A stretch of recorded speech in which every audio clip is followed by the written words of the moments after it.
श्रीमद् करुणा सागर महाराज की कैवल धाम की श्री विठलाजी महाराज की।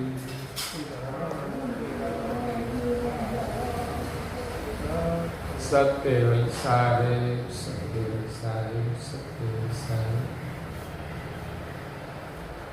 अचरत सागर ग्रंथ निज करता अद्वैत अद्वैत दर्शावन सकृत सिद्धांत स्कंद छठा चौपाई नंबर है 71। भौमंडल भर भवन में ज्ञान राति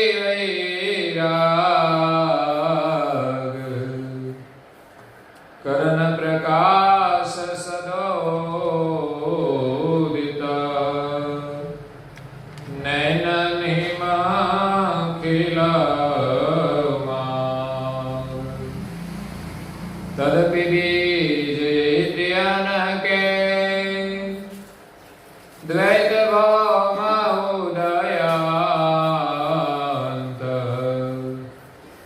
बिन उदयित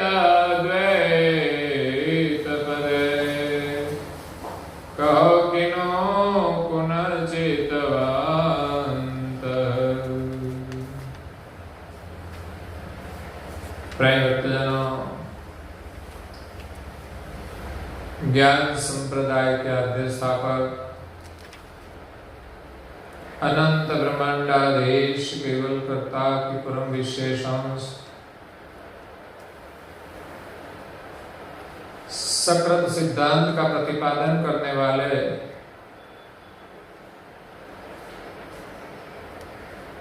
कैवल धन धुरंधर अनंत अंशों के तारणहार कैवल वेत्ता सर्वज्ञ दिव्य परम गुरु श्रीमद् करुणा सागर जी महाराज की कृपा पात्र अनन्य उपासक पूज्य श्री अचरतबा स्वरचित अचरत सागर ग्रंथ में सकर्ता सिद्धांत का प्रतिपादन करते हुए कहते हैं इस अध्यात्म मार्ग में सृजनहार के विषय में अनेक मतपंथ है। इसमें मुख्य दो मत है, एक सगुण और दूसरा निर्गुण। सगुण कर्ता का कृत है और निर्गुण अकृत है। तो फिर इस सृष्टि के सृजनहार कौन? वो एक प्रश्न है। दुनिया सगुण को मानती है लेकिन उसको पता नहीं कि सृजनहार की रचना है, उनसे कुछ नहीं हो सकता। और मानते हैं कि ये सब जो अवतार हुए वो सब निर्गुण के हैं और सृष्टि भी निर्गुण से उत्पन्न होती है। हम भी ब्रह्म है मतलब निर्गुण। हम जो ब्रह्म के अंश होते तो निर्गुण होते हैं, लेकिन ऐसा तो है नहीं। ब्रह्म अकृत है, इसीलिए ब्रह्म से सृष्टि उत्पन्न नहीं हो सकती। तो फिर ब्रह्म अवतार कैसे ले सकता है? ब्रह्म कभी साकार नहीं हो सकता। साकार जो है वो सब तत्वों का आकार है। वो सब तत्व ब्रह्म के अंश नहीं है, ब्रह्म की सजाति नहीं है। वो सब शून्य की सजाति के हैं। शून्य के अंदर ब्रह्म प्रकाश व्यापक है और वो भी अकृत है। इसलिए दुनिया में अकृत सिद्धांत का स्थापन करके जो मतपंथ चलते हैं, इसमें अद्वैत के प्रति, ब्रह्म के प्रति, अकृत के प्रति हमारा कोई प्रेम भाव नहीं रहेगा, क्योंकि ब्रह्म तो एक है, अद्वैत है। हम ब्रह्म है तो स्तुति किसकी करे? ब्रह्म की। तो पूज्य श्री अचरत बार कहते हैं कि ऐसे अकृत सिद्धांत में हम जो प्रार्थना करें वो हमारी प्रार्थना कौन सुने? नहीं सुने तो हम क्यों करें प्रार्थना? तो ऐसे अकृत सिद्धांत से तो सबके मन में भक्ति का भाव नहीं रहेगा, त्याग भी नहीं रहेगा, तो फिर ज्ञान का भी कोई प्रश्न नहीं है। इसीलिए पूज्य श्री अचरत बा कहते हैं कि ज्ञान, वैराग और भक्ति के बिना सृष्टि के अंदर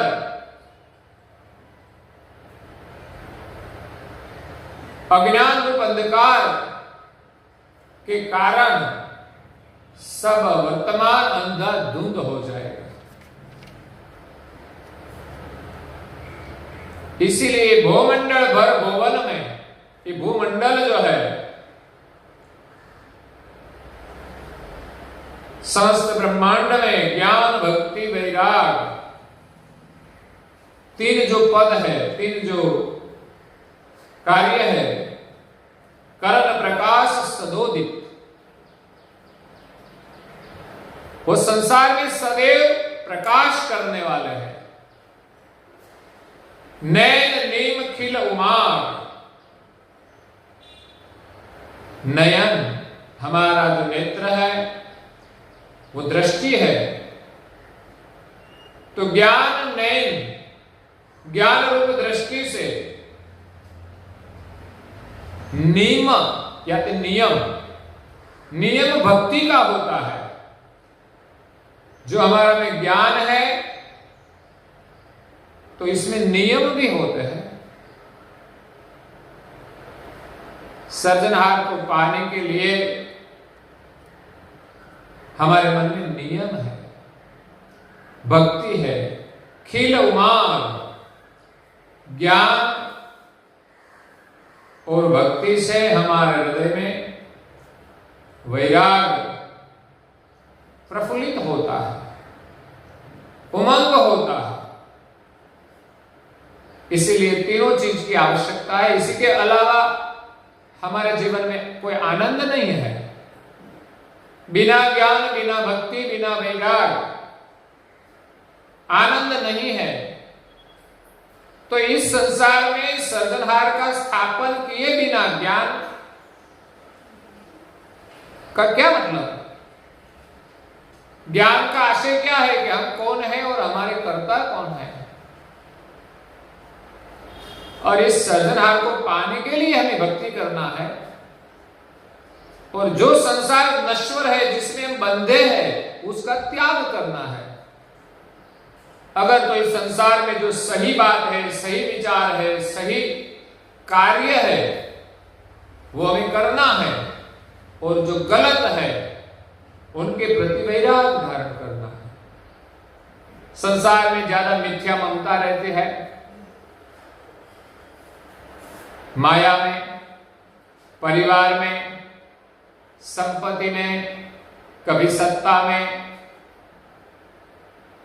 मान सम्मान आदि में। लेकिन जब हम ज्ञान होगा तो सब मोह छूट जाएगा।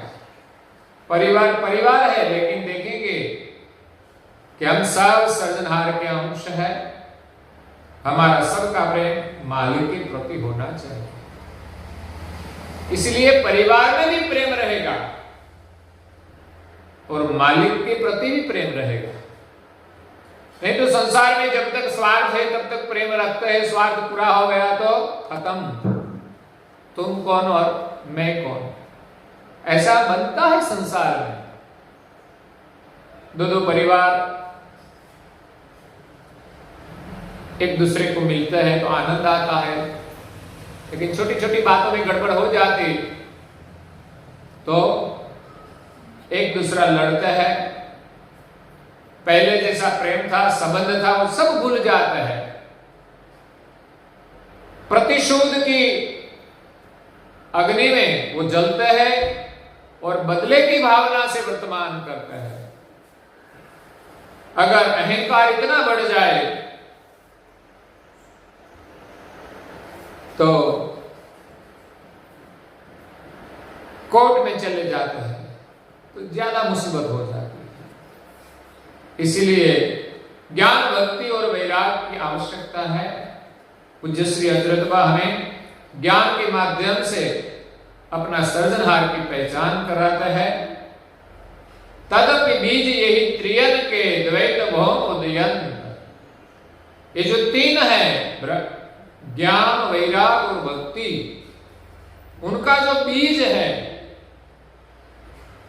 सृष्टि है तो ज्ञान है और सब जो क्रिया हो रही है इसमें भक्ति भी है और कुछ हमें छोड़ना भी पड़ता है। मंदिर जाना है तो घर छोड़ना पड़ता है, घर जाना है तो मंदिर छोड़ना पड़ता है।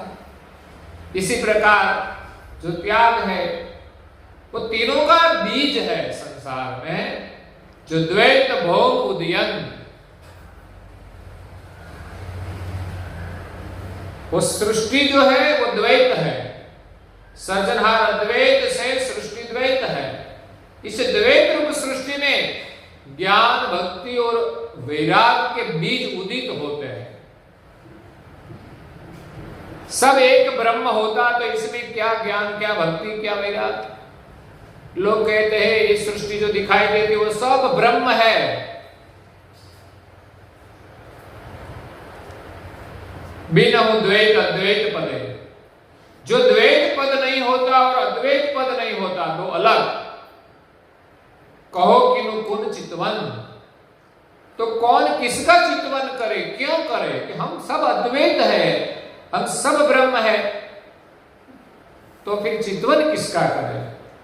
यहां तो दो पद है, एक अद्वैत पद है और दूसरा द्वैत पद है। अद्वैत में दो पद है, एक ब्रह्म भी अद्वैत है और ब्रह्म के जो प्रकाशक है वो भी अद्वैत है। तो हम सब द्वैत हुए हैं अद्वैत सृजनहार से, और ब्रह्म जो अद्वैत है वो तो एक भूमिका है। इस भूमिका में हम द्वैत हुए हैं, तो द्वैत भाव से हम अद्वैत का चिंतन करते हैं। बिनु चितवन पर आपनपु, बिन भावन होय, बिन भाव बिनु प्रियन के, लाग लगत नहीं कोई। बिनु चितवन पर आपनपु, जो हम चितवन न करें तो हमारा जो आपनो स्वरूप, आपना जो स्वरूप है उसका प्रेम प्रकट नहीं होता, भिन्न भाव न हो। दो पद होगा तो चितवन होगा, लेकिन दो पद नहीं होता, एक अद्वैत पद होता, ब्रह्म होता, तो दूसरा कोई भाव आता नहीं।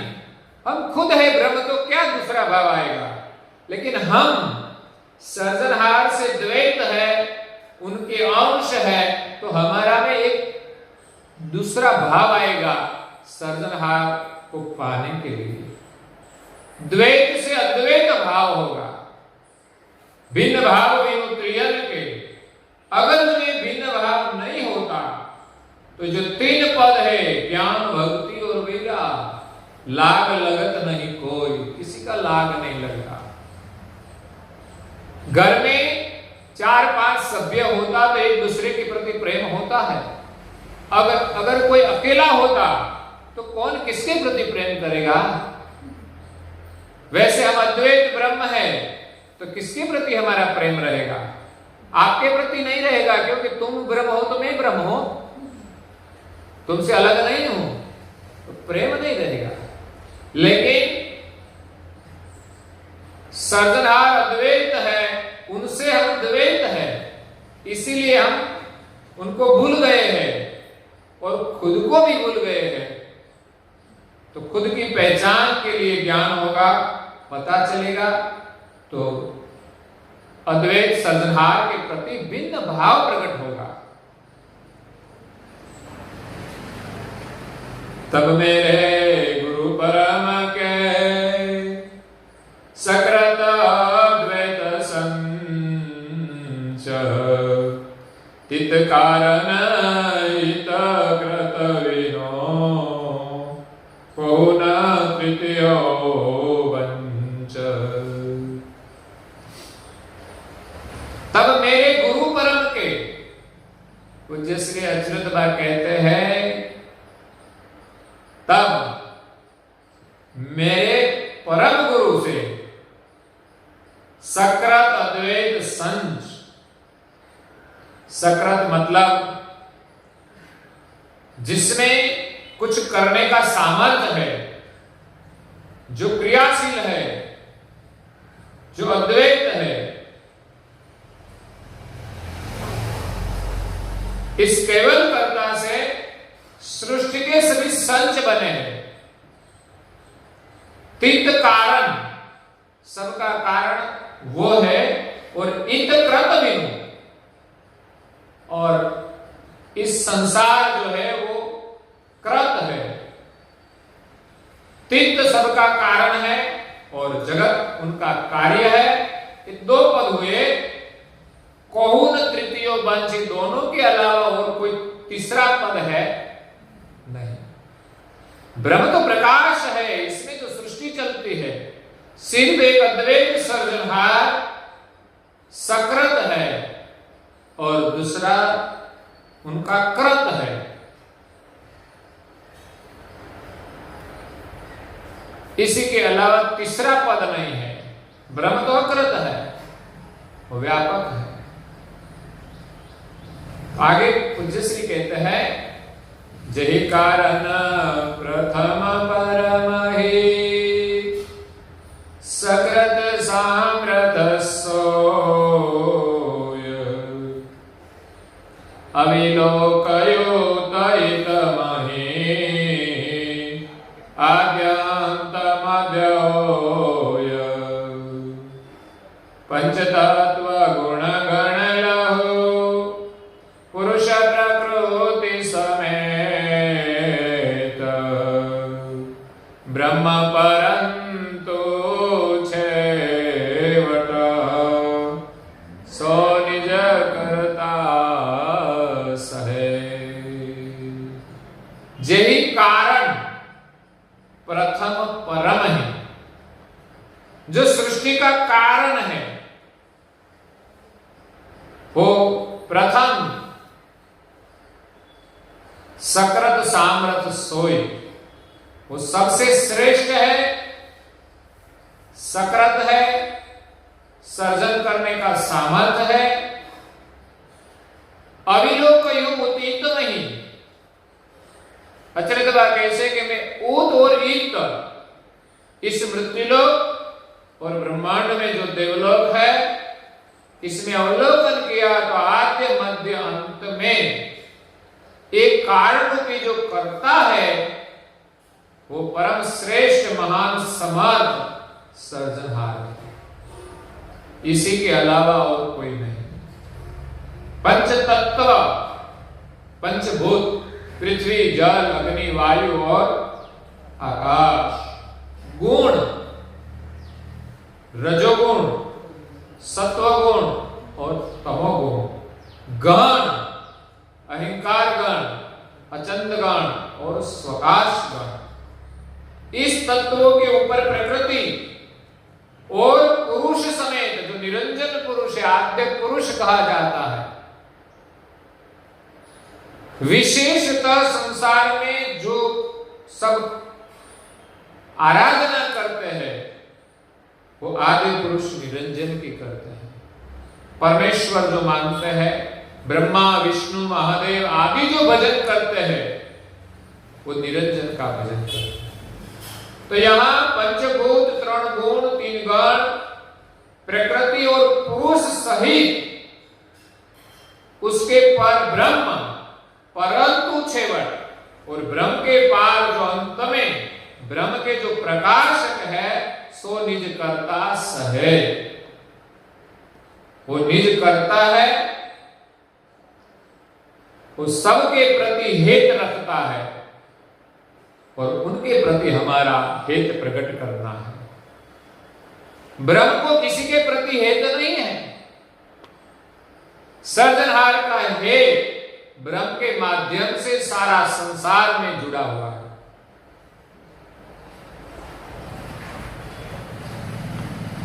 तो पूज्य श्री अच्युतदास कहते हैं कि निश्चय निज मते ही मम कारण करता सिद्धांत ताय विनायनो भव सवे निष्फल श्रम उबरंत। पठन पढ़न पढ़ावन उचरन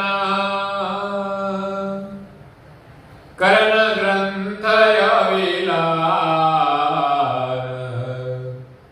निज जन को मंगलित सदा करता संबंधी निश्चय निज मत यही मम। आ मारो मत जे निश्चय કર્યો છે कारण करता सिद्धांत। वो सृष्टि का जो कारण है वो कर्ता का सिद्धांत है, वो सकर्ता सिद्धांत है। संसार में जो सगुण सिद्धांत है वो कर्ता नहीं है, वो कृत है, वो कार्य है। दूसरा निर्गुण सिद्धांत है, वो अकृत सिद्धांत है। लेकिन जगत के कारण रूपी जो कर्ता है उनका सिद्धांत का मैंने निश्चय किया है। ताय बिना अनुभव सबे। इस सकर्ता सिद्धांत के अनुभव के बिना निष्फल श्रम उबरन। जो लोग परिश्रम करते हैं वो उगलने वाला नहीं है, वो परिश्रम निष्फल जाएगा। लोग भक्ति करते हैं, देवी देवताओं की आराधना करते हैं, तो इस आराधना से सृजनहार की प्राप्ति नहीं हो। दुनिया के कई प्रकार के कर्मकांड होते हैं, जब तप आदि यज्ञ आदि, इनसे कभी हमारा मोक्ष होने वाला नहीं है। तो सगुण उपासना से हमें भौतिक सुख की प्राप्ति होती है, भौतिक फल की प्राप्ति होती है, लेकिन हमारा सृजनहार की प्राप्ति नहीं होती। तो फिर जो मिलेगा वो तो छोड़ना पड़ता है, वो तो हमारे लिए बंधन रूप है। इसलिए न तो हमें उनकी आशा रखनी चाहिए, और आशा नहीं होती तो ये कर्मकांड भी नहीं करना पड़ता। हमें यज्ञ करना चाहिए। कैसा? ज्ञान यज्ञ होता है, भक्ति यज्ञ भी होता है, प्रेम यज्ञ होता है। ऐसे कर्म करें हम जिससे हमारा प्रेम में वृद्धि हो, हमारा में आत्मीय भावना बढ़े। लेकिन कर्म कांड करके हम अहम धारण करते, मैंने इतना किया, और फल की आशा से हम जीते हैं। अगर कुछ मिल गया तो उनका भी अहंकार बढ़ जाता है। संसार में कई लोगों ने ऐसा जप किया, तप किया, तो देव प्रसन्न हुए और कहा कि मांगो क्या चाहिए, मैं वरदान देता हूं। तो साधक ने वरदान मांग लिया कि मैं ऐसा हो जाऊं, वैसा हो जाऊं, मुझे ये मिल जाए। बाद में उनका अहंकार बढ़ जाता है। इस दुनिया में कई राक्षसों ने भक्ति की, देवों की आराधना की और देवों को प्रसन्न करके वरदान ले लिया और उनका अहंकार बढ़ गया और संसार में आतंक मचा दिया। तो ऐसी भक्ति से हमारा कल्याण होने वाला नहीं है। ऐसा जो पुरुषार्थ है वो सब निष्फल जाएगा। कई बार संसार में भी ऐसा होता है, हम थोड़ा अच्छा कार्य करें तो ऐसा कार्य होता है कि जो हमारा में अहंकार बढ़ाए। कभी कभी लोग धर्म कार्य भी दूसरे के अहित के लिए करते हैं कि मैं यज्ञ करूं, उसका फल के लिए दूसरा का विनाश हो जाए। तो यहां कुछ जैसे अचरतबा कहते हैं कि सकर्ता सिद्धांत के बिना हमारा जो कोई कार्य है वो सब निष्फल जाएगा। पढ़न पढ़ावन उचरण करण ग्रंथ अविलाम। पूज्य श्री अचरतबा ने ग्रंथ की रचना की है, बड़े तप करके की है। 3 महीने तक अन्न जल का त्याग करके अमर मंत्र का आराधन किया और परम गुरु प्रसन्न हुए। तब कहा कि मांगो क्या चाहिए, क्यों इतना कष्ट उठाया। तब पूज्य श्री अचरतबा कहते हैं कि मुझे दुनिया की कोई चीज की जरूरत नहीं है। वो मांगी नहीं, मांगा क्या कि मेरे मुख से ऐसा ज्ञान का उच्चारण हो कि संसार में जगत के जीवों की जो भ्रमणाएं हैं वो सब जल्दी दूर हो जाए और इस सृष्टि के जो सर्जनहार है, इस सर्जनहार का स्थापन हो, सकर्ता सिद्धांत का स्थापन सरलता से लोग समझ सके, ऐसे ज्ञान का उच्चारण हम करा। हाँ, मुझसे आप कराए और ये ज्ञान का उच्चारण करके ग्रंथ की रचना की, जिसका नाम रखा अचरत सागर। इस ग्रंथ को आप पढ़े, दूसरों को पढ़ाए और उच्चारण करें। अकेला पढ़ना है तो हम उच्चारण नहीं करते, दूसरे को पढ़ाना नहीं होता तो उच्चारण नहीं करे, लेकिन उच्चारण करे तब हम पढ़े और दूसरे को पढ़ाए। निज जन को मंगलित सदा। जो पढ़ेगा और जिनको पढ़ाएगा वो सबका सदैव मंगल होगा और आशीर्वाद की कोई जरूरत ही नहीं पड़ेगी।